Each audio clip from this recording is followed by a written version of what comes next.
সম্পূর্ণ নতুন স্টাইলে আপনার ছাদ বাগানে কলমি শাক চাষ করুন এইভাবে একদম বিনা খরচে।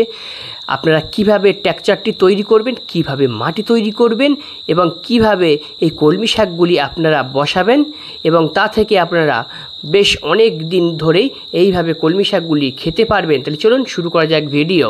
আর আপনারা দেখছেন আপনাদের প্রিয় চ্যানেল রূপ গ্রিন 007। সর্বপ্রথম এরকম বাঁশ কেটে নিয়েছি। দেখুন এটা 1 ফুট করে এরকম ছোট ছোট বাঁশের টুকরো কেটে নিয়েছি।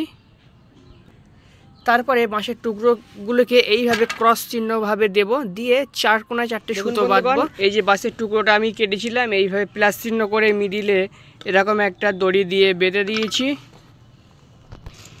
এবার এই বাঁশের 4 কোণায় 4টে দড়ি এইভাবে আমি বেঁধে দিয়েছি। দেখুন এবারে এটা এইভাবে হ্যাঙ্গারিং করে আমি ঝুলিয়ে রাখবো। এরপর 4টে মোটা প্লাস্টিক নিতে হবে। আমি এখানে হোয়াইট সিমেন্টের প্যাকেটটা ব্যবহার করেছি। আপনারা যে প্লাস্টিকের মধ্যে গাছের চারা বসানো হয় আপনারা সেই প্লাস্টিক নিতে পারবেন, অথবা আপনাদের বাড়িতে থাকা কোনো মোটা টাইপের প্লাস্টিক আপনারা নিতে পারবেন। নিয়ে এইভাবে হ্যাঙ্গারিংভাবে ঝুলিয়ে দেবেন, এই মাচার মধ্যে বসিয়ে দেবেন, যে টেক্সচারটা বানিয়েছি তার মধ্যে বসিয়ে দেবেন। তার আগে আপনারা এর মাটিটা কিভাবে তৈরি করবেন, আপনারা এর মধ্যে কোকোপিট এবং ভার্মিকম্পোস্ট, পাতা পচা সার দিয়ে এটা তৈরি করতে পারেন। ওয়েটটা একটু হালকা হবে।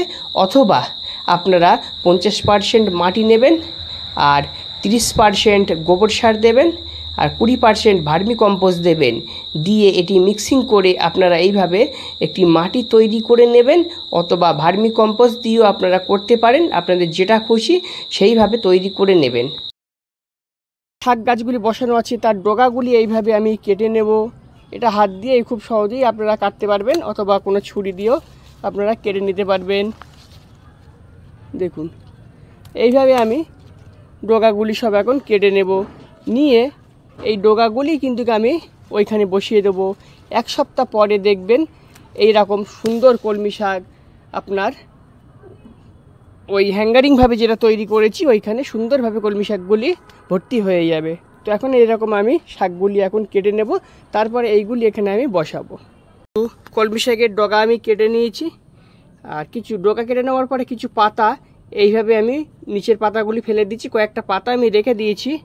আপনারা চাইলে এরকম যদি আপনার বড় ডগা থাকে সেটাকেও আপনি নিয়ে নেবেন, নিয়ে এরকম ছোট ছোট টুকরো করবেন, টুকরো করে আপনারা সেটাও বসিয়ে দিতে পারবেন।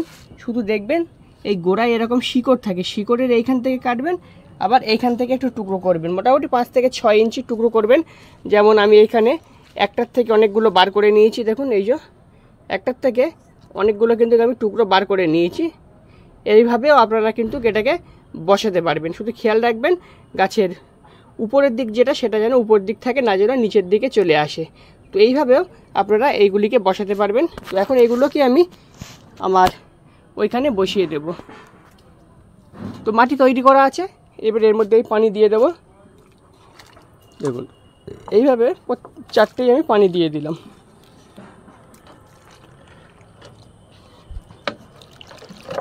পানি দেওয়ার পরে এইবারে আমি এই গাছগুলিকে এখন বসিয়ে দেব। শুধু খেয়াল রাখবেন গাছের উপরের দিক যেটা সেটা যেন উপর দিকে যায়। এইভাবে জাস্ট পুঁতে দেবেন, আর কিছুই নয়। 1 সপ্তাহ পরে দেখতে পাবেন কত সুন্দর এর মধ্যে কলমি গাছ হয়ে গেছে। কিছু ডগা এলাও আমি বসিয়ে দেবো। কিছু ডগা আছে এমন গাছও আমি এইখানে বসিয়ে দেবো।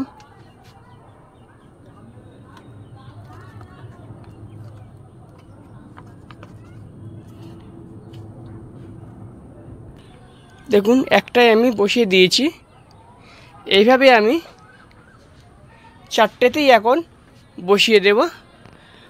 বসানোর পরে আমি আপনাদেরকে দেখাবো 1 সপ্তাহ পরে এটা কত সুন্দরভাবে বেড়ে উঠেছে। তো দেখুন বন্ধুরা 4টে প্লাস্টিকেই আমি গাছগুলি এখন বসিয়ে দিয়েছি। তো আবারও দেখা হচ্ছে আপনাদের সঙ্গে 1 সপ্তাহ পর। ফিরে আসলাম এক সপ্তাহ পর। এই এক সপ্তাহের মধ্যে গাছের শিকড়গুলো তার মাটির সঙ্গে ধরে নিয়েছে এবং গাছগুলো কত সুন্দর সতেজভাবে বেড়ে উঠেছে দেখুন।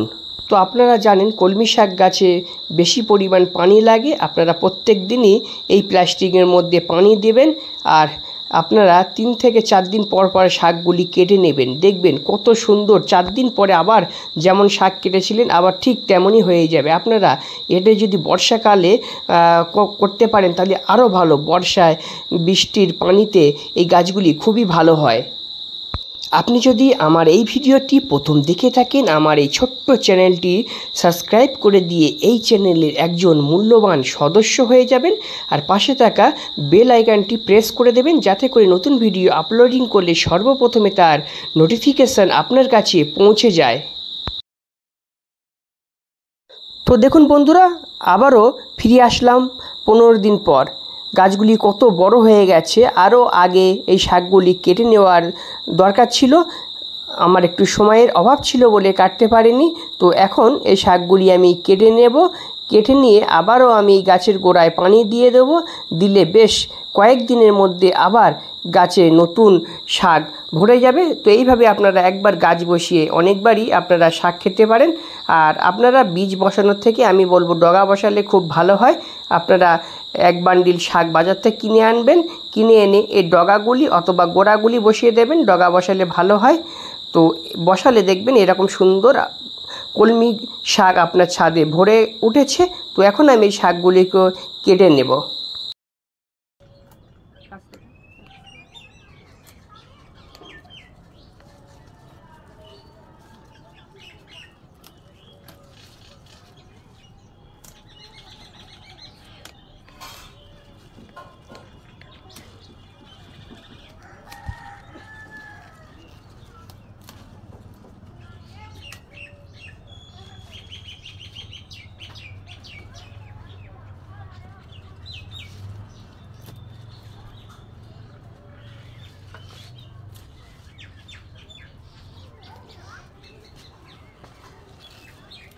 তো বন্ধুরা, এই কলমি শাক চাষের পদ্ধতিটা আপনাদের কেমন লেগেছে? আপনাদের মূল্যবান মতামত অবশ্যই আমাকে কমেন্টের মাধ্যমে জানাবেন। তো একই সিস্টেমে আপনারা বরবটি, বিনস এই ধরনের গাছগুলি বসাতে পারবেন। বরবটি এবং বিনস কিভাবে আপনারা হ্যাঙ্গারিংভাবে চাষ করবেন সেই বিষয়ে নিয়ে খুব শীঘ্রই একটি ভিডিও বানানো হবে। আর এখনও পর্যন্ত আপনি যদি চ্যানেলটি সাবস্ক্রাইব না করে থাকেন তাহলে ছোট্ট চ্যানেলটি সাবস্ক্রাইব করে দিয়েই পরিবারের একজন মূল্যবান সদস্য হয়ে যান।